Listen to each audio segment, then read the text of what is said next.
Hello, my name is Dorn. I'd like to introduce you to my husband, David. Father of 5, brother of 12, grandfather of 10, friend to thousands.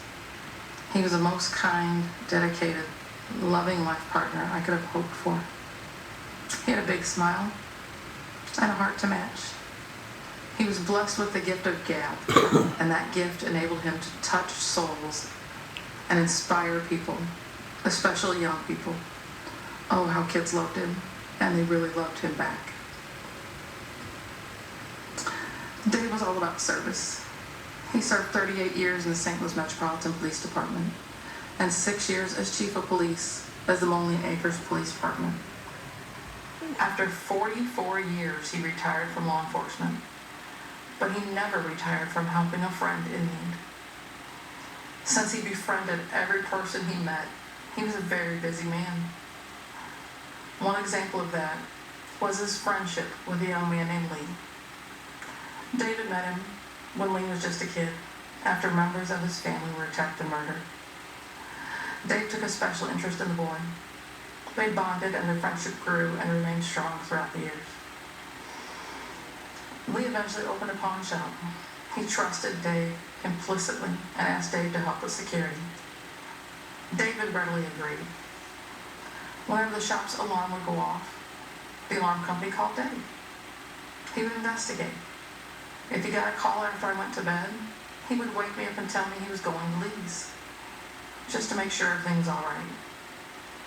Most of the time they were false alarms, triggered by a storm or animals. But I never rested easily until I heard Dave's key turn in the door, knowing he was home safe. The alarm that went off the morning of June 2nd was for real. It was a violent night in St. Louis. 4 officers were shot. Others were hit with rocks and fireworks. At least 5 businesses were damaged, looted, or set on fire.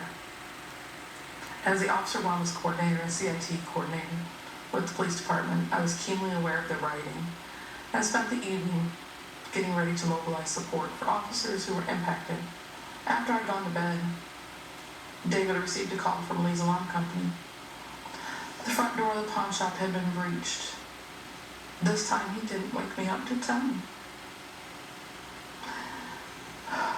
He probably knew I would have tried to stop it or insist on going with him.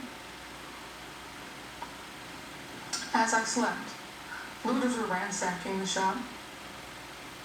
They shot and killed David in cold blood, and then live streamed his execution and his last moments on earth.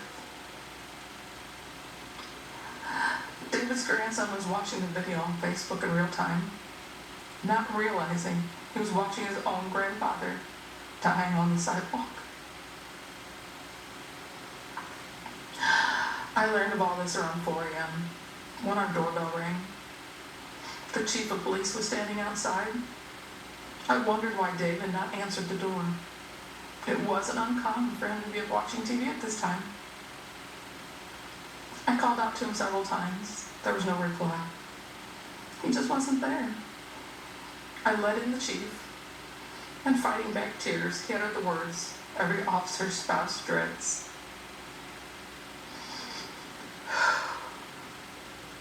I relive that horror in my mind every single day.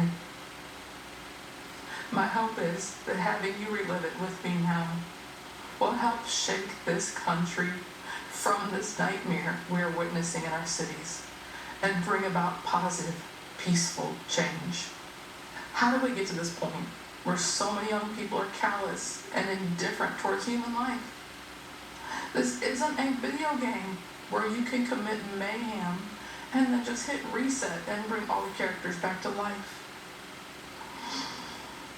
David is never coming back to me. He was murdered by people who didn't know and just didn't care. He would have done anything to help them. Violence and destruction are not legitimate forms of protest. They do not safeguard Black lives. They only destroy them. President Trump understands this. has offered federal help to restore order in our communities. In a time when police departments are short on resources and manpower, we need that help. We should accept that help. We must heal before we can affect change, but we cannot heal amid devastation and chaos. President Trump knows we need more Davids in our communities, not fewer. We need to come together in peace and remember that every life is precious.